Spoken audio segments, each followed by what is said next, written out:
El gato con botas. Un molinero dejó como única herencia a sus 3 hijos, su molino, su burro y su gato. El reparto fue bien simple, ya que no se necesitó llamar ni al abogado ni al notario, pues habrían consumido por el cobro todo el pobre patrimonio.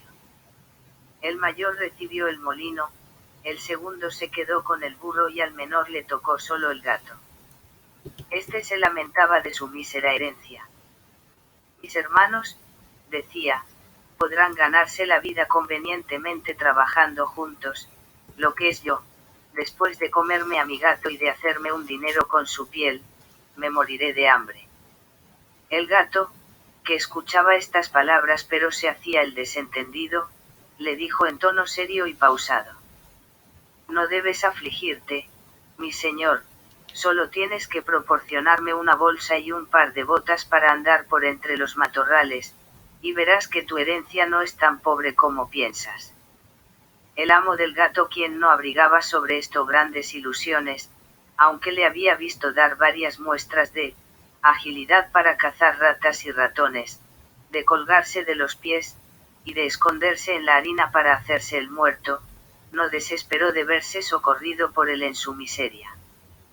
Cuando el gato tuvo lo que había pedido, se calzó las botas y echándose la bolsa tras el cuello, sujetó los cordones de esta con las 2 patas delanteras, y se dirigió a un campo donde había muchos conejos. Se puso a recoger hierbas, las metió en su saco y se tendió en el suelo como si estuviera muerto, aguardó a que algún conejillo, poco conocedor aún de las astucias de este mundo, viniera a meter su hocico en la bolsa para comer lo que había dentro. Apenas se había recostado, cuando vio un atolondrado conejillo que se metía en el saco y el maestro gato, tirando los cordones, lo encerró y lo mató sin misericordia. Muy ufano con su presa, fue al palacio del rey y pidió hablar con él. Lo hicieron subir a los aposentos de su majestad donde, al entrar, hizo una gran reverencia ante el rey, y le dijo: he aquí, majestad, un conejo de campo que el señor marqués de Carabás, era el nombre que inventó para su amo, me ha encargado obsequiarle de su parte. Dile a tu amo, respondió el rey, que le doy las gracias y que me agrada mucho. En otra ocasión, se ocultó en un trigal, dejando siempre su saco abierto, y cuando en él entraron 2 perdices, tiró los cordones y las cazó. Fue enseguida a ofrendarlas al rey, tal como había hecho con el conejo de campo. El rey recibió con agrado las 2 perdices, y ordenó que le diesen de beber. El gato continuó durante 2 o 3 meses, llevando al rey obsequios de parte de su amo. Un día supo que el rey iría a pasear a orillas del río con su hija, la más hermosa princesa del mundo, y le dijo a su amo: si sigues mi consejo, tu fortuna estará asegurada, tienes que bañarte en el río, en el sitio que te mostraré, y enseguida yo haré lo demás. El marqués de Carabás hizo lo que su gato le aconsejó, sin saber de qué serviría. Mientras se estaba bañando, el rey pasó por ahí, y el gato se puso a gritar con todas sus fuerzas: ¡socorro, socorro! El señor marqués de Carabás se está ahogando. Al oír el grito, el rey asomó la cabeza por la portezuela y reconociendo al gato, que tantas veces le había llevado obsequios, ordenó a sus guardias que acudieran rápidamente a socorrer al marqués de Carabás. Mientras sacaban del río al pobre marqués, el gato se acercó a la carroza y le dijo al rey que cuando su amo se estaba bañando, unos ladrones se llevaron sus ropas, a pesar de que él al verlos gritó con todas sus fuerzas: ¡auxilio, ladrones! ¡Auxilio! El pícaro del gato las había escondido debajo de una enorme piedra. El rey ordenó de inmediato a los encargados de su guardarropa que fuesen en busca de sus más bellas vestiduras para el señor marqués de Carabás. El rey le hizo 1000 atenciones, y como el hermoso traje que le acababan de dar realzaba su figura, ya que era apuesto y bien formado, la hija del rey lo encontró de su agrado, bastó que el marqués de Carabás le dirigiera 2 o 3 miradas sumamente respetuosas y algo tiernas.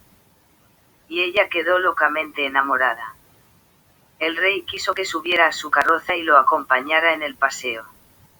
El gato, encantado al ver que su proyecto empezaba a resultar, se adelantó, y habiendo encontrado a unos campesinos que segaban un prado, les dijo: «Buenos segadores, si no dicen al rey que el prado que están segando es del marqués de Carabás, los haré picadillo como carne de budín».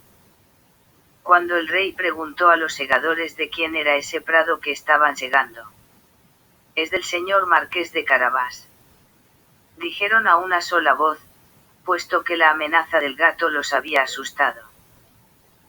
«Tienes aquí una hermosa herencia», dijo el rey al marqués de Carabás. «Verá, Majestad, es una tierra que no deja de producir con abundancia cada año». El maestro gato, que iba siempre delante, encontró a unos campesinos que cosechaban y les dijo: «Buena gente que están cosechando, si no dicen que todos estos campos pertenecen al marqués de Carabás, os haré picadillo como carne de budín». El rey, que pasó momentos después, quiso saber a quién pertenecían los campos que veía. «Son del señor marqués de Carabás», contestaron los campesinos, y el rey nuevamente se alegró con el marqués. El gato, que iba delante de la carroza, decía siempre lo mismo a todos cuantos encontraba, y el rey estaba muy asombrado con las riquezas del señor marqués de Carabás. El maestro gato llegó finalmente ante un hermoso castillo cuyo dueño era un ogro, el más rico que jamás se hubiera visto, pues todas las tierras por donde habían pasado eran dependientes de este castillo.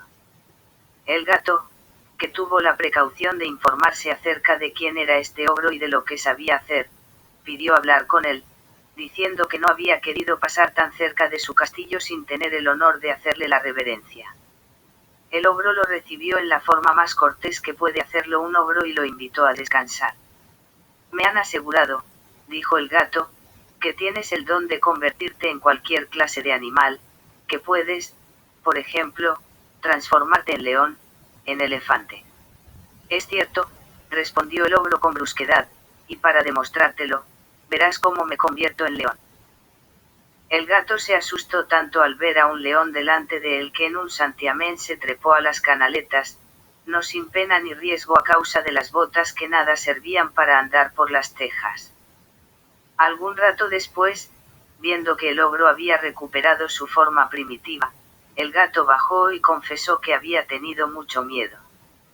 «Además me han asegurado», dijo el gato, «pero no puedo creerlo, que también tienes el poder de adquirir la forma del más pequeño animalillo, por ejemplo, que puedes convertirte en un ratón, en una rata. Te confieso que eso me parece imposible». «Imposible», repuso el ogro, «ya verás». Y al mismo tiempo en que dijo eso, se transformó en una rata que se puso a correr por el piso. Apenas la vio, el gato se echó encima de ella y se la comió. Entretanto, el rey al pasar vio el hermoso castillo del ogro, y quiso entrar. El gato, al oír el ruido del carruaje que atravesaba el puente levadizo, corrió y le dijo al rey: «Vuestra Majestad sea bienvenida al castillo del señor marqués de Carabás». «¿Cómo, señor marqués?», exclamó el rey, «este castillo también os pertenece». «Nada hay más bello que este patio y todos estos edificios que lo rodean. Veamos el interior, por favor». El marqués ofreció la mano a la joven princesa y, siguiendo al rey que iba primero, entraron a una gran sala donde encontraron una magnífica colación que el ogro había mandado preparar para sus amigos que vendrían a verlo ese mismo día, los cuales no se habían atrevido a entrar, sabiendo que el rey estaba allí.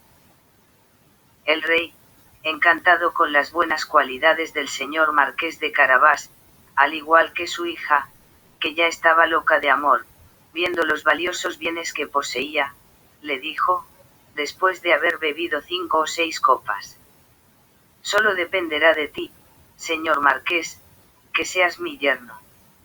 El marqués, haciendo grandes reverencias, aceptó el honor que le hacía el rey, y ese mismo día se casó con la princesa. El gato se convirtió en gran señor, y ya no corrió tras las ratas sino para divertirse.